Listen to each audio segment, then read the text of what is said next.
Hi guys, welcome back to my channel, the I Teach channel, and today we're going to learn how to analyze visual and multimedia elements that contribute to the meaning of a text. So let's start with our lesson. Okay, so we're praying to God that He will guide us and help us to learn our lesson for today. Let's check first your attendance, that's good. And of course, we're going to check your assignment. Then let's read the following. I mean, Let's read this sentence. Multimedia is content that uses a combination of different content forms such as text, audio, images, animation, video, and interactive content. Look at the picture. Yes, you are correct. It is a lion. All right, that's great. Now this time, take a look at this one. Oh, it's moving, right? So there is an animation. Okay, so the question is, what do you see in each picture? You are correct. The first one is a great picture, but it's not moving, while the other one is a picture. It's a great picture too, but it's moving. Okay, so what's the difference between the two? Yes, the first one has no animation, while the other one has. So if you will be asked which one is better, yes, of course, it's the second one because there is an animation, it's moving, so it will really catch your, it had catched your attention. I mean, it had caught your attention. Aside from illustration, what other things help you understand the picture you are looking at? Yes, of course, we have the color, the lines, the frames, the distance. Will help you really understand the context more, okay, through those visual elements which we had studied last time. Now look at this picture. What do you think the story? What do you think is the story all about? Maybe it's about, yeah, you're correct. It's about the lion who is the king of the jungle. And then we have three here, three animals. And I think these three animals are really very scared. Okay, so this time we are going to read The Lion's Share. It's the story by Aesop's for Children in 1919. A long time ago, the lion, the fox, the jackal, and the wolf agreed to go hunting together, sharing with each other whatever they found. One day, the wolf ran down a stag and immediately called his comrades to divide the spoil. Without being asked, the lion placed himself as the head of the feast to do the carving, and with a great show of fairness began to count the guests. One, he said, counting on his claws, that is me, the lion. Two, that's the wolf. Three is the jackal. And the fox makes four. He then very carefully divided the stag into four equal parts. I am King Lion, he said when he had finished. So, of course, I get the first part. This next part falls to me because I am the strongest. And this is mine because I am the bravest. He now began to glare the others very savagely. If any of you have any claim to the part that is left, he growled, stretching his claws menacingly. Now it's time to speak up. Oh, might makes right. All right. What happened in the story? Oh yeah, I think the story had a wonderful beginning, but the ending is not great. What did they decide at first? They're going to look for food and they're going to divide them. They're going to divide it with them equally. Was it followed? No. Why? Yeah, because the lion is very greedy. He used his power. Oh, yeah, very good. He used his power to do what he wants, and that's to eat all of the spoiled stuff. So let us look at the picture again and try to observe what happened in the story. Were you able to tell what will happen in the story without reading the text of the story? Yeah, if you're going to remember a while ago, you said that the lion, yeah, is able, they had a meeting. You're very good. Yeah. Okay, if you're going to look at the picture again, yeah, the lion there seemed to be very angry and used his power. Okay, so I think you did it right. So you used that picture to tell what happened in the story without even reading the text. Okay, so why? Why do you think you did it? Yes, you're correct. Because you had used the visual images, the visual image that you had um, viewed a while ago. And of course, the visual elements also had helped us there. You see the strength of the lion, how you see there how big the lion is in the picture. Okay, so now take note that the illustrations add or contribute to the meaning of the story. With visual elements, you can easily understand the meaning stated in the text. When you encounter unfamiliar words while reading, you can go over the illustration to give you an idea of the term. Take note that photographs and diagrams are helpful in comprehending the information in factual or nonfiction writing. Adding illustrations can also make us feel the way the author wants us to feel. Just like, when you're reading a comic book, yes, every dialogue there is an illustration, and that really helps, right? Okay, so take note that multimedia elements also work the same as visuals in printed materials. They are essential to make the materials you are reading or viewing more meaningful and appealing.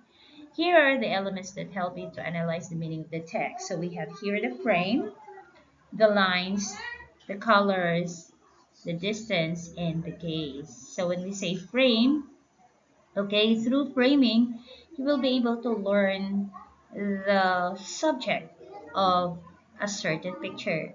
The lines, as we had learned before, that each kind of line has its own meaning, and the color has its own meaning too. For example, if you have their color red, then it means anchor, love, right? Or power. Distance.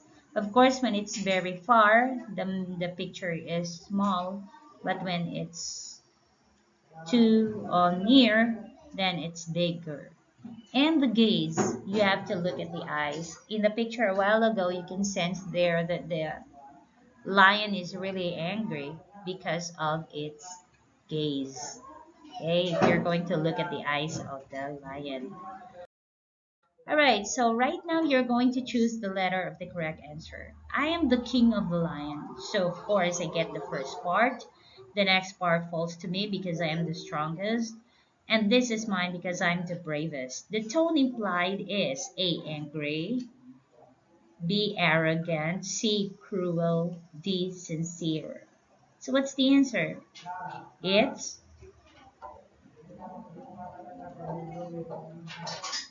all right, very good. It is cruel. Next one.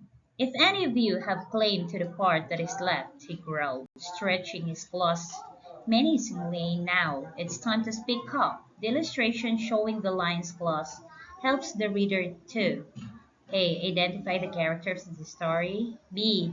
Clarify the meaning of the text. C. Communicate the tone.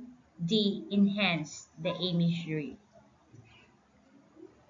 So it's clarify the meaning of the text. Very good. Next, number 3. The lion glares at the other savagely. By looking at the illustration showing the lion's facial expression, the reader could infer that the glare means to A. Look with a smile, B. Stare blankly, C. Strong look at something or someone, D. Stare in an angry way. What's the answer? Very good. It's the letter D. The illustration with the dead stag on the ground helps readers to A. Identify the character of the story, B. Clarify the meaning of the text, C. Communicate the tone, D. Enhance the imagery. So what's the answer? It's so the answer is letter B. Clarify the meaning of the text. Now, number 5. Without being asked, the lion placed himself at the head of the feast to do the carving, and with a great show of fairness began to count the guests. It can be inferred that the lion is A. Generous, B. Compassionate, C. Assertive, D. Sarcastic. So, it's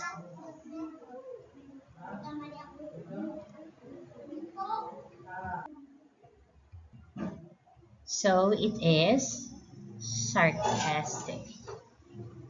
Oh no, I'm sorry, it's not sarcastic. It's assertive.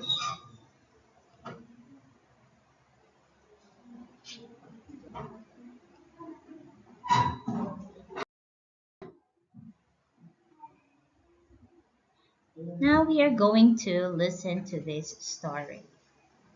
This is The North Wind and the Sun, read by Simon Francois Johann van Kempen, written by Aesop. Hi, this is Simon. Francois. Johann van Kempen. And we'll be reading The North Wind and the Sun. Written by Aesop. A long time ago, the sun and the north wind would argue over who was the greatest power in the universe. Each one thought that they were the strongest and most powerful person in the world. The sun would say, I'm the most powerful because I can warm the whole world. But the north wind argued, I am the most powerful because I can blow mighty ships at sea. I say we settle this once and for all, said the sun. And so the sun shined with all its might, and the north wind blew as hard as it could, but neither could tell who was stronger, because it was too bright and windy for either one to see. Together they agreed they would have to settle it with a test. Quickly they looked around for something to test their strength on. Below them was a man travelling along the road through the mountains. He was wearing a heavy coat, which he buttoned up tightly. The sun and the north wind decided the winner would be the first one who could get the travelling man to take his coat off. The north wind tried his power first, blowing with all his might down the road. But the stronger he blew his cold and bellowing winds, the tighter the shivering man held his coat around his body. At last, exhausted, the north wind gave up. Okay, I may have not been able to make him take off that coat, said the north wind. But what makes you think you can do any better? If I can do it, no one can! We'll see about that, said the sun. The sun beamed a friendly smile down at the travelling man, shining on him with his light and warmth. The travelling man immediately took off his coat and basked in the warm sunlight. The traveller looked up at the sun and smiled at the beautiful weather the sun had provided. And so the sun taught the north wind an important lesson. Always be kind and warm to others. Wow. That's a very nice lesson. That's a very nice story. Hi, this is Simon.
Okay. So this time we are going to make this. We will have a group activity. So based on the text and video, how does the traveler feel? All right. And then the number two, what do the picture add to the meaning? To the add to the meaning of the text. So let's have letter A first. With the first gust of the wind, the end of the cloak whipped about the traveler's body, but he immediately wrapped it closely around him, and the harder the wind blew, the tighter he held it to him. The north wind toned angrily at the cloak, but all his effort were in vain. So based on the text in the video, how does the traveler feel? Oh, the traveler really feels so cold, right? What do the picture add to the meaning of the text? So it is really giving meaning to the text because it's showing there how the travelers really held tight because it's really very cold. Okay, now let's go to letter B. The sun's rays grew warmer and warmer. The man took off his cap and his cap and mopped his brow. At last he became so heated that he pulled off his cloak and, to escape the blazing sunshine, threw himself down in the welcome shades of the tree by the roadside. So, based on the text and the video, how does the traveler feel? So, the traveler feel here is relief, right? Because he feels the sun. I mean, the warmth of the sun. So, what do the picture add to the meaning? Oh, it really gave the meaning. Um, the the man there threw the cloak and smiled. Okay, to the sunshine. It really gives a clear meaning of the text, and that's really good. Thank you, group one, two, three, and four. What have you learned from today's lesson? Yes, very good. All the elements of the visual media really work together. I mean, multimedia really work together in order to enhance the meaning of the text.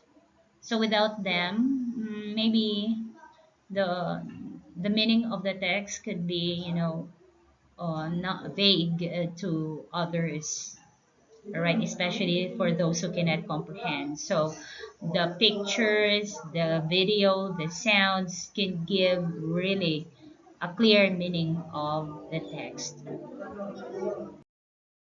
Okay, so right now you're going to analyze and interpret the meaning suggested in the following pictures. Write the letter of the correct answer in the space before the number. So look at this picture. Oh, I think it's a classroom. Yeah. Okay. What does it mean? A. An empty and tidy classroom. B. An empty and neat laboratory. C. An empty and clean, tidy area. I mean, study area. D. An empty and comfortable reception area. So, what is it? Yeah, you're correct. An empty and tidy classroom. Now, let's go to the next one.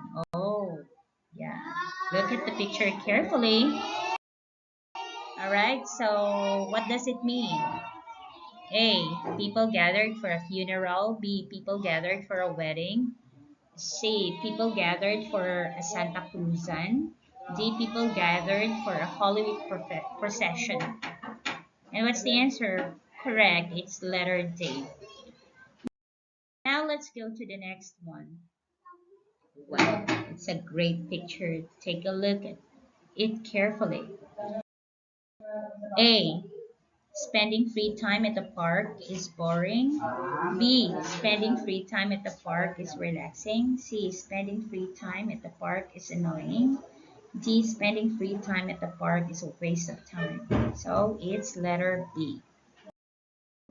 Okay, now how about this?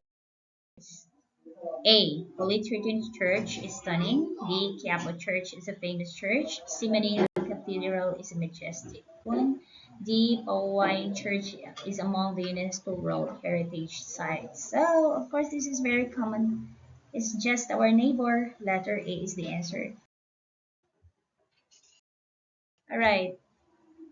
Next, A. Breaks the chow is Angry breaks the child is sleepy. C breaks the child is hungry. D breaks the child is comfortable in the red chair. So the answer is letter D. Very good. Okay, so this will be your assignment, guys. You have to study the illustration and text of the editorial cartoon below. Look at that. So we have GSGSJPES, clean up drive. Okay. So you're going to answer the following questions. What is the message of the cartoon? What is the general mood of the cartoons? What do you think is the cartoonist's purpose in a given cartoon?